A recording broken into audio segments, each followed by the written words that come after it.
네, 하나님 말씀은 창세기 27장 15절입니다. 24절까지 제가 봉독해 드리겠습니다.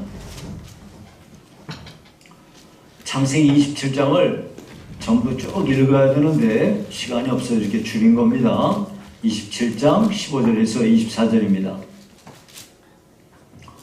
리브가가 집안 자기에게 있는 그의 맏아들 에서의 좋은 의복을 가져다가 그의 작은 아들 야곱에게 입히고 또 염소 새끼의 가죽을 그의 손과 목에 매끈매끈한 곳에 입히고 자기가 만든 별미와 떡을 자기 아들 야곱의 손에 주니 야곱이 아버지에게 나아가서 내 아버지여 하고 부르니 이르되 내가 여기 있노라. 내 아들아 네가 누구냐? 야곱이 아버지에게 대답하되 나는 아버지의 맏아들 에서로소이다. 아버지께서 내게 명하신 대로 내가 하였사오니 원하건대 일어나 앉아서 내가 사냥한 고기를 잡수시고 아버지 마음껏 내게 축복하소서. 이삭이 그의 아들에게 이르되 내 아들아 네가 어떻게 이같이 속히 잡았느냐? 그가 이르되 아버지의 하나님 여호와께서 나로 순조롭게 만나게 하셨음이니이다. 이삭이 야곱에게 이르되 내 아들아 가까이 오라. 내가 과연 내 아들 에서인지 아닌지 내가 너를 만져보려 하노라. 야곱이 그 아버지 이삭에게 가까이 가니 이삭이 만짐에 이르되 음성은 야곱의 음성이나 손은 에서의 손이로다 하며 그의 손이 형 에서의 손과 같이 털이 있으므로 분별하지 못하고 축복하였더라. 이삭이 이르되 내가 참 내 아들 에서냐? 그가 대답하되 그러하니이다.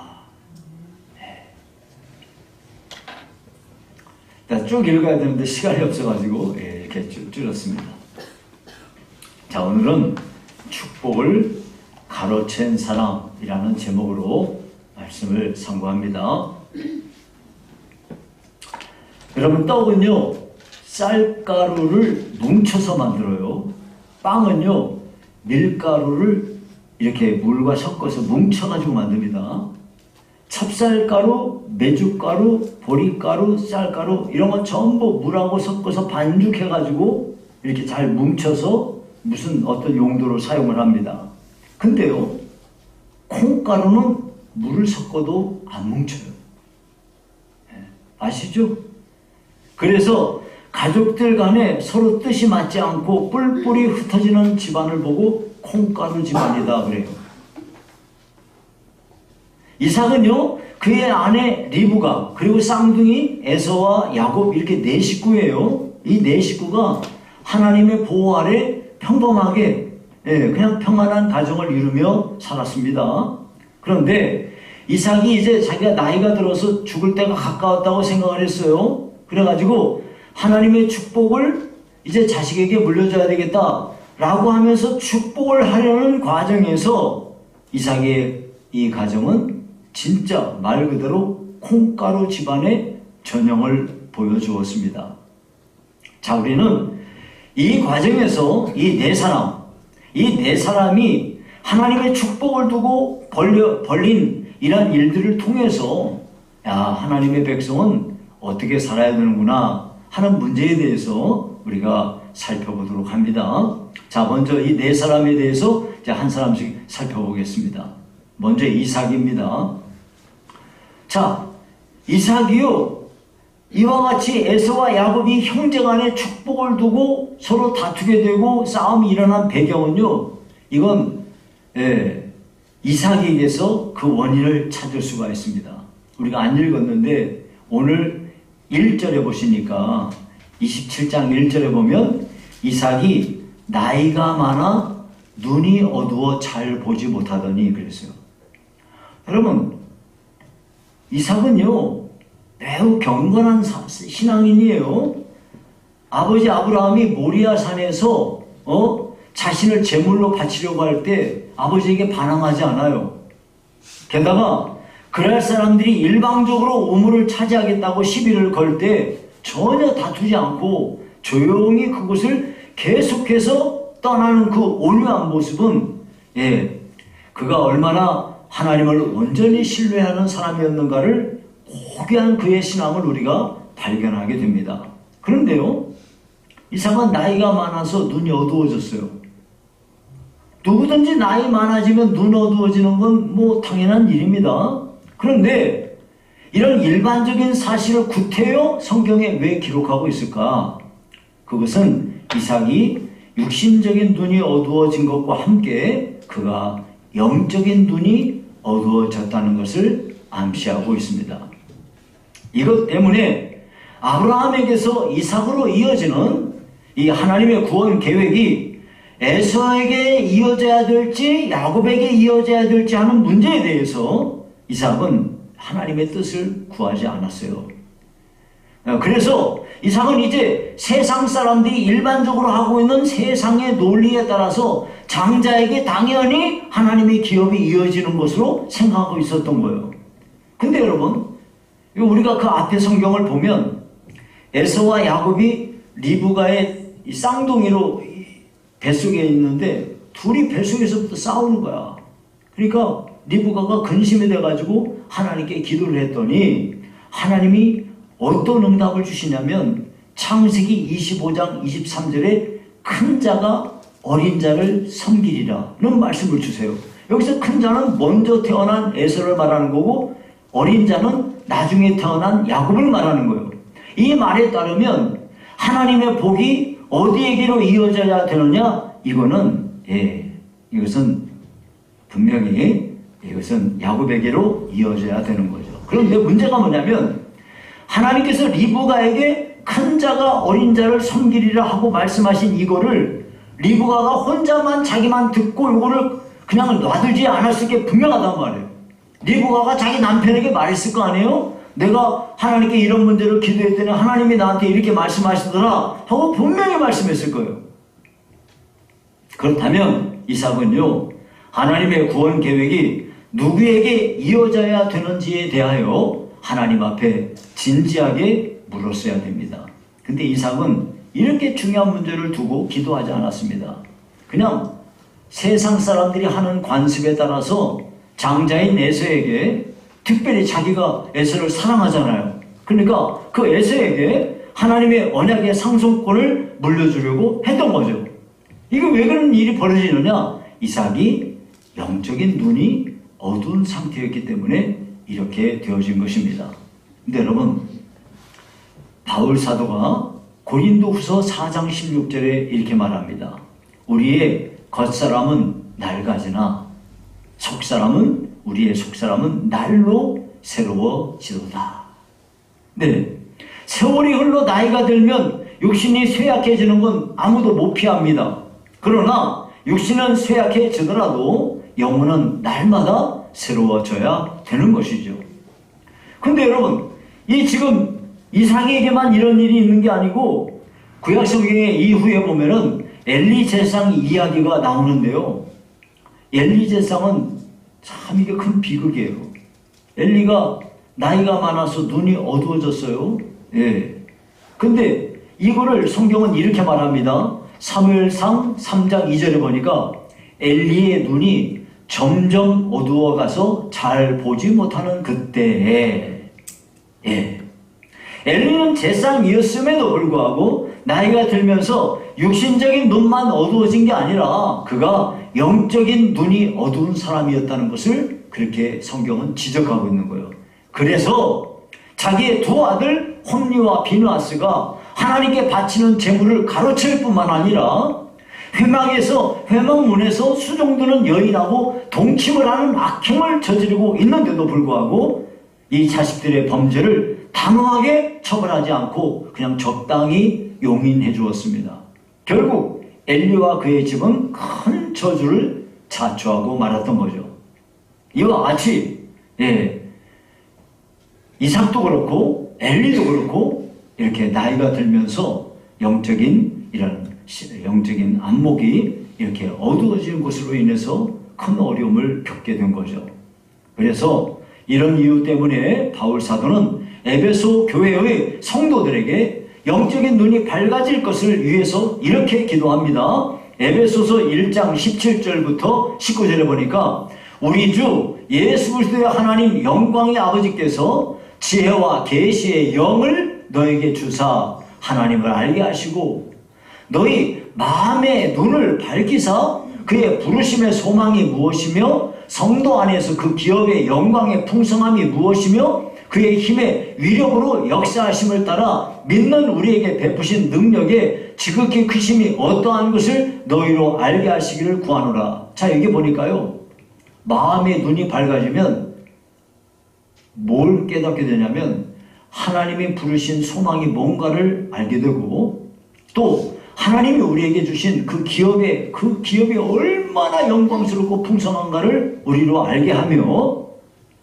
또 우리의 마음의 눈이 밝아지면 하나님께서 우리에게 베풀어 주시는 그 능력이 엄청나게 크다는 것을 깨닫게 된다는 거예요. 그래서 우리가 이 세상을 사는 동안에 마음의 눈이 밝아져야 될 것을 이렇게 말씀하고 있습니다. 이삭의 집안에 이 축복을 두고 다툰 비극은 이삭의 영안이 어두운 데서부터 시작이 됐습니다. 따라서 여러분, 우리 성도들은 마음의 눈이 밝아지도록 영적인 눈이 열려지도록 위해서 간절히 기도해야 될 줄로 압니다. 특별히 여러분들이 인생의 여정을 살아가는 동안에 중요한 결정을 내려야 될 때 아무렇게나 하면 안 되고 하나님 앞에 영적인 눈이 열려져서 하나님이 무엇을 과연 원하시는지를 명확하게 깨달을 수 있는 은혜가 임하여지기를 바랍니다. 자, 두 번째 리브가인데요. 리브가는요, 쌍둥이가 태중에 있을 때 하나님께서 자기에게 말씀하신 것을 항상 기억하고 살았어요. 창세기 25장 23절에 보니까 두 민족이 내 태중에 있구나. 두 민족이 내 복중에서부터 나누이리라. 이 족속이 저 족속보다 강하겠고 큰 자가 어린 자를 섬기리라 그랬어요. 네.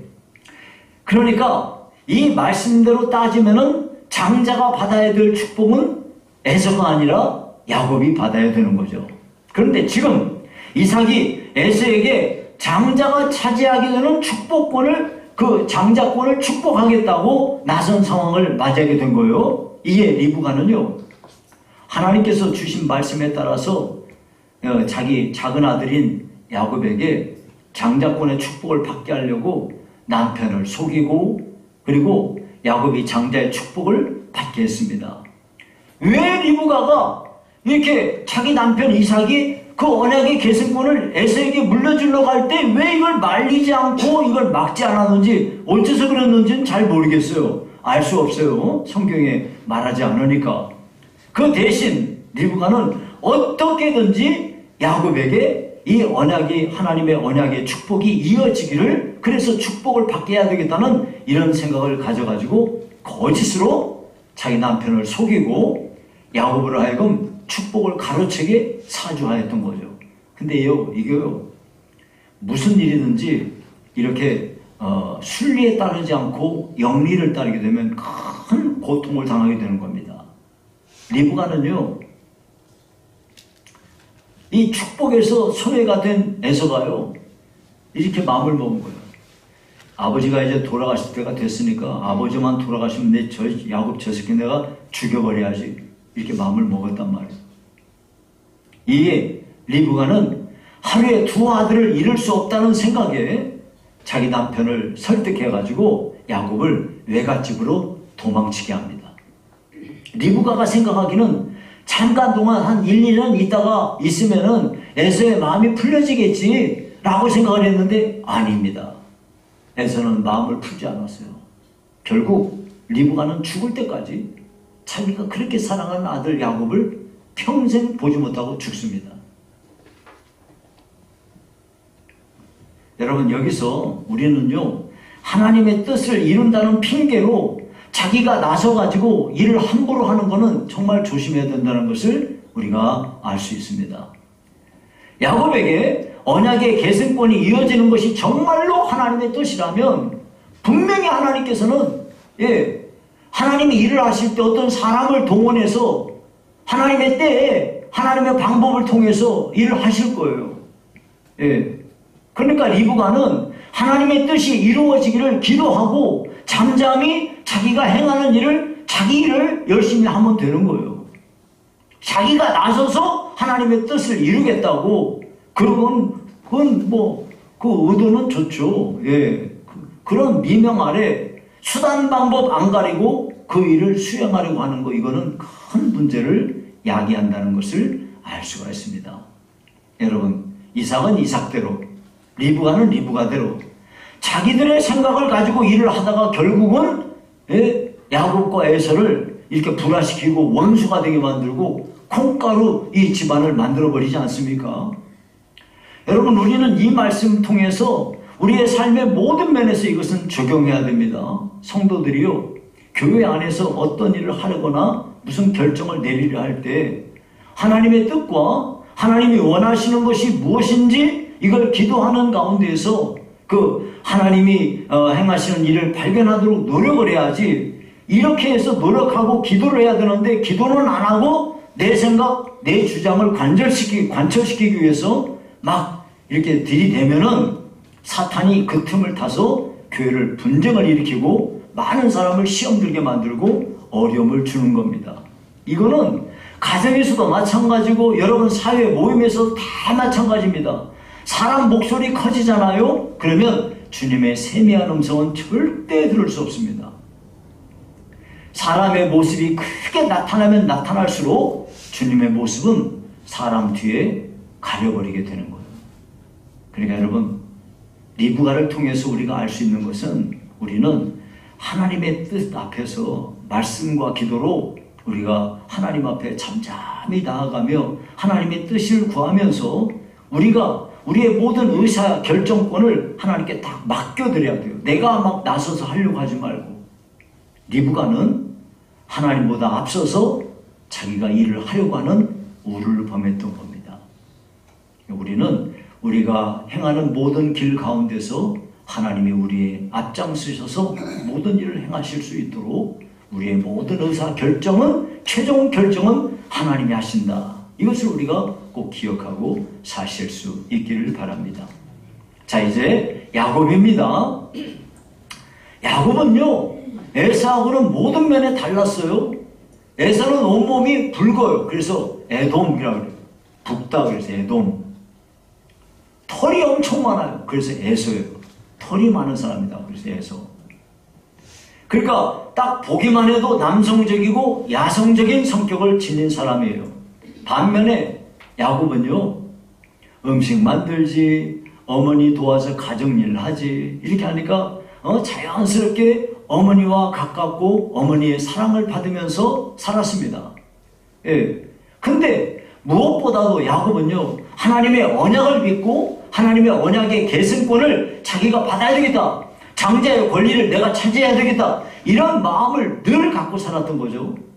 그러다가 드디어 기회가 왔는데 팥죽을 미끼로 에서로부터 장자의 권리를 준다는 맹세까지 받아내지 않습니까? 근데 아무리 에서한테 장자권을 준다는 맹세를 받았어도 아버지 이삭은 장자인 에서에게 축복하겠다. 그렇게 하는 그런 심산을 갖고 있었어요. 그러던 어느 날 이삭이 에서를 불러서 말했습니다. 창세기 27장 3절 4절에 보니까 내가 이제 늙어 어느 날 죽을는지 알지 못하니 그런즉 내 기구 곧 화살통과 활을 가지고 들에 가서 나를 위하여 사냥하여 내가 즐기는 별미를 만들어 내게로 가져와서 먹게 하여 내가 죽기 전에 내 마음껏 내게 축복하게 하라. 근데 이 말을 어머니 리브가가 들었네. 이게 리브가는요 에서가 사냥을 나간 사이에 야곱을 불러서 말했어요. 네 아버지가 내 형이 잡아온 고기를 별미로 먹고 죽기 전에 축복하겠단다. 그러니 너는 내가 시키는 대로 해. 그러면서 오늘 저 27장 9절부터 10절에 이렇게 말씀해요. 염소 떼에 가서 거기서 좋은 염소 새끼 2마리를 내게로 가져오면 내가 그것으로 네 아버지를 위하여 그가 즐기시는 별미를 만들리니 내가 그것을 내 아버지께 가져다 드려서 그가 죽기 전에 내게 축복하기 위하여 잡수시게 하라. 그랬더니 야곱이 잔뜩 겁을 먹고 말했어요. 12절에 이렇게 말해요. 내 형 에서는 털이 많은 사람이요 나는 매끈매끈한 사람인즉 아버지께서 나를 만지실진데 내가 아버지의 눈에 속이는 자로 보일지라 보근고사하고 저주를 받을까 하나이다. 예. 그랬더니 리브가가 얘야 그 저주는 내가 받을게 하면서 야곱을 독촉해가지고 예. 그래서 리브가는 이삭이 즐기는 별미를 만들고 에서가 입은 옷을 가져다가 야곱한테 입히고 또 염소 가죽의 새끼 이거를 이 손이라든지 이 목이라든지 미끈미끈한 곳에 딱 이렇게 입혀가지고 그리고 별미를 만들어서 들려서 아버지 이삭에게로 가게 한 거예요. 예. 야곱은요 아버지가 어머니가 마련한 음식 가지고 아버지한테 가서 말했어요. 아버지 그러니까 눈이 어두운 이삭이 내 아들아 네가 누구냐 목소리를 바꿨겠죠. 흉내를 냈겠죠. 예. 야곱이 나는 아버지 맏아들 에서로소이다. 근데 이삭이 눈이 좀 안 보이긴 해도 총기가 있는데 뭐 이상하단 말이에요. 그러니까 20절에 이렇게 말하는 거예요. 내 아들아 네가 어떻게 이렇게 속히 잡았느냐? 예. 근데 여러분 한 번 거짓말하면 끝까지 거짓말 해야 돼요. 어쩔 수가 없어요. 한 번 잘못됐으니까 끝까지 가야죠. 그러니까 20절에 또 말해요. 아버지 하나님 여호와께서 나를 순조롭게 만나게 하셨습니다. 아이고 거짓말. 근데 하도 목소리가 이상하니까 야곱이 가까이 오라고 그랬어요. 그래가지고 싹 만져보니까 목소리는 야곱인데 손은 에서 손이네. 그러면서 쏘아가지고 야곱한테 축복하고 말았습니다.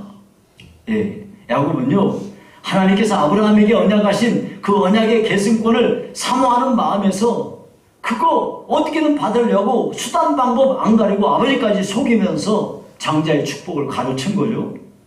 근데요 모든 일이 그래요. 누구에게나 똑같아요.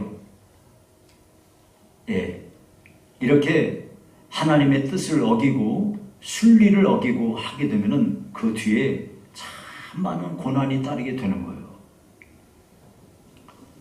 야곱은요 아버지 속이고 또 형 속이고 하지 않았습니까?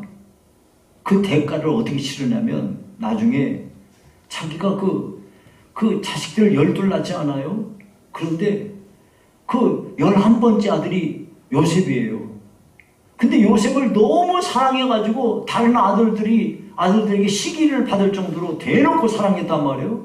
그러니까 그 형들이 배다른 형들이 요셉을 갖다가 죽이려고 하다가 안 죽이고 노예로 팔아버리잖아요. 그리고는 어디서 이 요셉이 입고 있는 옷을 갖다가 요셉은 이 색동 옷을 입었단 말이에요. 다른 사람들하고 완전히 구별되는 옷을 입었는데 그 옷 갖다가 짐승 피 묻혀가지고 아버지 이거 혹시 아버지 아들 옷이에요? 요셉 옷 맞아요? 그거 갖다 줬다는 거예요. 아이고 내 아들이 짐승한테 물려 죽였네. 동물한테 물려 죽였네 하면서 막 펑펑 울고 피눈물을 쏟으면서 슬픔을 삼키고요. 오랜 세월 동안 그 일 때문에 고통을 당해야 했습니다. 나중에 또 무슨 일이 있습니까? 외삼촌 그 외갓집으로 피신 갔잖아요. 거기서 외삼촌이 라반인데 라반한테 속아가지고 그 외삼촌의 딸 그 당시엔 전부 이렇게 그 가까운 친족들끼리 결혼하니까 내가 라헬을 위해서 제가 7년간 일할게요. 그리고 7년 동안 일을 하고서 이제 마침내 첫날 밤을 맞이하게 됐어요. 첫날 밤을 맞이하고 다음날 아침에 보니까 아이고 이게 웬일입니까? 딴 여자가 있네. 외삼촌한테 속은 거예요. 그래가지고 10년이 넘는 세월 동안 또다시 종살이를 해야 됐습니다. 이렇게 참 고통스러운 시간은 이렇게 정한 거는 이제 자기가 당한 거는 그와 같이 아버지를 속이고 또 형을 속였던 그 일로 인해서 이와 같은 참 고통스러운 일을 당하게 된 거죠. 여러분 우리는 야곱을 통해서요 우리가 하나님이 우리에게 주는 메시지가 분명합니다. 하나님은요 하나님의 일을 하실 때 사람을 언제나 동원하세요. 사람을 통해서 일을 하시는데 하나님은 하나님의 일을 행하실 때 사람에게, 어떤 사람에게는 그것을, 그 일을 하기 위해서 그 마음속에 그 사모하는 마음을 불러일으켜요.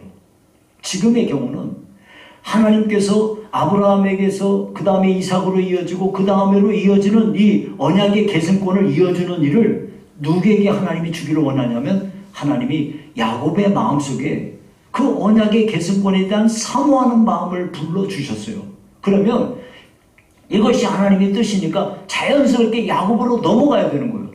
어쩌면 우리가 그 이후의 일들은 알 수가 없지만 만약에 이삭이 에서에게 축복을 했다 하더라도 하나님이 얼마든지 그 축복을 비껴가게 할 수 있어요. 하나님이 얼마든지 에서가 축복을 받았다 하더라도 결국은 하나님께서 에서가 아니라 야곱을 통해서 그 뜻이 이루어지도록 역사하실 거예요. 그러니까 순리대로 놔두면 되는 거예요. 우리는 다만 내게 각자에게 주어진 일을 잘 감당하다 보면 하나님의 때에 하나님의 방법을 통해서 일을 하시게 되는 거예요. 근데 이걸 안 하고 자기가 인간적인 술수를 쓰고 계략을 쓰고 수단 방법 온갖 것들을 동원해서 일을 하게 되면 부작용이 나오게 되고 많은 어려움을 겪게 된다는 것을 알 수가 있습니다. 자, 여러분, 우리는 야곱은 여러 가지 참 이렇게 약점이 있었지만 하나님의 복을, 신령한 복을 간절히 사모하는 마음을 갖고 살았어요. 이것이 그에게 최고의 축복이었습니다. 사실요, 하나님의 축복은 사모하는 사람의 몫이에요. 여러분은 하나님의 복을 사모하세요. 나는 하나님 복을 주셔도 좋고 안 주셔도 좋고 그러지 말고, 성경에 하나님은 만복의 근원이 하나님이신데요, 만복의 근원이신 하나님께 여러분 구하세요. 구해서 그 복을 영육간에 받으세요. 받으셔야지 하나님이 줘도 좋고 안 줘도 좋고 그러면 그래요? 알았어. 그러는 거지. 하나님은요, 사모하는 영혼을 만족하게 하시는 하나님이라고 우리에게 말씀하셨어요. 오죽하면은 우리 개신교단 중에 어느 교단은요, 그들이 신앙으로 믿는 우리 장로교회는 그 네 가지의 장로교회 기둥이 있어요. 여기 성결교회도 5개 기둥이 있어요. 어떤 교단은요, 축복이 그들의 신앙의 기둥이에요. 축복. 그만큼 축복을 사모하니 그 사람들은 축복을 많이 받겠죠. 야곱은요, 정말 하나님 앞에 신령한 복을 간절히 사모하며 살았어요. 우리들도 그런 점에서 우리들도 그렇게 해야 되겠다, 이런 생각을 가지면서 비록 아무리 하나님 앞에 그러한 것을 사모하며 산다 할지라도 그것을 이루어가는 과정에서 하나님의 뜻을 이루기 위해서 자기가 이렇게 수단 방법 가리는 것은 하면 안 된다, 이런 것은 위험한 일이다 하는 것을 우리가 기억할 수 있겠습니다. 자, 이제 마지막으로 에서인데요, 에서는요, 이삭이 야곱으로부터 축복을 받고 나간 뒤에 그때 이제 사냥해서 돌아왔어요. 그래가지고 별미를 부지런히 만들어서 아버지 이삭에게 가지고 갑니다. 근데 이때 이미 야곱은요, 아버지한테 축복을 다 받고 간 뒤에요, 이 사실을 알고 난 에서가 펑펑 울면서 아버지가 축복할 게 왜 그것밖에 없겠어요? 나한테도 축복해 주세요 하면서 막 울고불고 그렇게 했는데 이미 모든 건 다 끝난 뒤였습니다. 이에 분노한 에서는 아버지만 돌아가시면 너는 내가 죽인다 하고 결심을 한 거예요. 근데요, 참 안타깝게도 이 에서가요, 참 이 사람이 정말 안타까운 사람인 것은 그는 장자로 받을 수 있는 축복을 하찮은 것으로 여기고요, 하나님이 주신 복을 시시한 것으로 여긴 사람이에요. 이 사람의 눈에는, 에서라는 사람은 오직 육신적인 거, 눈에 보이는 것에만 몰입하며 살다가 하나님하고는 아무런 상관없는 삶을 살았던 사람이에요. 그러니까 결국은 그렇게 끝나고 마는 거죠. 여러분, 오늘날 너무나 많은 사람들이 육신적인 것만 추구하며 삽니다. 심지어 교회를 나와서 신앙생활을 하면서도 하나님은 영이시니 하나님 앞에 예배하는 것도 영적인 예배를 드려야 되고, 우리의 신앙생활은 영적인 삶의 연속인 것인데, 영적인 건 다 내팽개쳐버리고 오직 육신적인 것만 구하고, 교회를 10년 다니면서도 맨날 기도하는 것이 맨날 육신적인 것만 구하고 있으니, 이런 사람은 결국은 육신적인 것, 눈에 보이는 것, 이것만 추구하다가 망해버린 에서같이 될 가능성이 있습니다. 그러니까 여러분, 우리는 언제든지 에서를 통해서 우리가 분명히 받아야 될 교훈은, 사람이 육신적인 것만 추구하며 살면은 반드시 망한다. 이것을 우리가 기억을 해야 되겠습니다. 자, 이제 오늘 말씀을 맺습니다. 참, 오늘 이 설교를 들으면서 아쉬운 부분들이 있어요.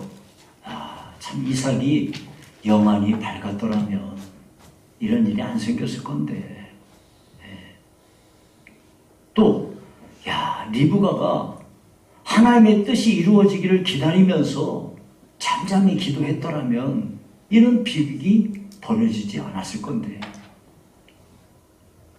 또, 야곱이 아버지 속에서 축복기도 받는 대신에 하나님의 뜻이 순리대로 이루어질 것을 위해서 기다리면서 자기 할 일을 묵묵히 했더라면 하나님의 뜻이 자기에게 이루어져서 그 언약의 계승권이 자기에게 자연스럽게 주어졌을 건데, 그런 아쉬움이 있어요.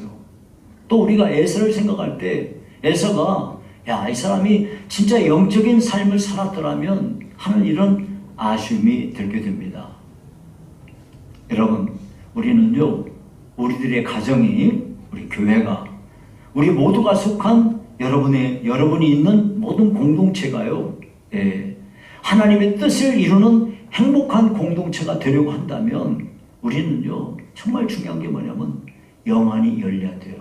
특별히 어떤 이 공동체 안에서 그 공동체를 이끌어가는 리더의 역할을 하는 사람들은, 지도자적 역할을 하는 사람들은 정말로 기도해야 될 게 뭐냐면 영안이 열려지는 일을 위해서 기도해야 됩니다. 마음의 문이 열려지고 영적인 눈이 열려져야만이 그 공동체를 하나님의 뜻 가운데 바르게 이끌어갈 수 있게 되는 것입니다. 더불어서 우리는 하나님의 뜻 앞에 하나님의 뜻이 순리 가운데 이루어질 것을 위해서 기도하며 기다리는 지혜가 필요합니다. 여러분, 모든 일이 그래요. 하나님은요, 이 세상을 이루어 가실 때 순리대로 하십니다.